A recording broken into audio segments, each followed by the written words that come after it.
What are the reasons a landowner might engage the services of a forester? That's a good question.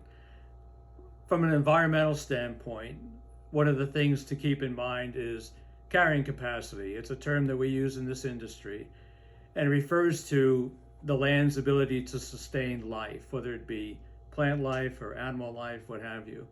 Regarding the plant life, which is really our area of expertise, we worry about the density of growth on a site. Since trees are living organisms and are constantly growing in size, they eventually get to the point where they're competing with each other in the forest stand.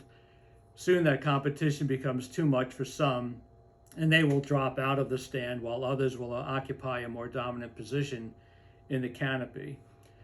One of the things that forestry does is intervenes at that point in time and identifies those trees that are losing the competition battle, if you will, and will look to remove those from the stand, even more favoring the dominant trees and controlling the density on the stand.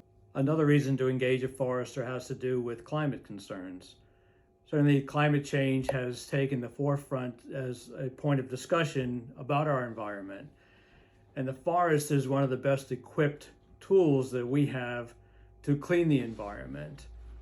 The process of photosynthesis, which perhaps everyone learned at some point in their schooling, is where the tree actually takes in carbon dioxide, CO2, and breaks those molecules down. So it removes the oxygen from the carbon dioxide and releases it as oxygen back into the atmosphere.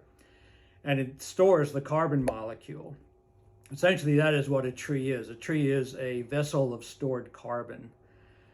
So by managing a forest intensely and keeping optimum growth, we are keeping the forest's ability to optimize carbon storage at the same time. And by doing thinnings every so often and removing trees from the stand to allow for expansion of other trees on the site, we are removing stored carbon, and if it becomes a 2x4 or a piece of plywood or something like that, so long as it stays in that form, it will always store that carbon. The only way you would release that carbon would be if you were to burn it, let's say. Then you'd release the carbon back into the atmosphere. Now you counter that with a natural stand where there is no forest management, and the trees will come and go. And when trees pass away naturally, they fall to the forest floor and eventually they decay. As they decay, they are releasing carbon back into the atmosphere. So that is a negative, if you will. So if we can keep forests growing at an optimum level, doing the periodic thinnings in which we remove product from the forest land and convert it into something that will stay as stored carbon, it's certainly a win-win. And the third reason for engaging a forester would be, quite frankly, the financial return. These periodic incursions that I referred to are thinnings. And every 12 to 20 years, what have you, again, depending on the species and the growth rates and so on, you can go in and harvest some of the products off the forest.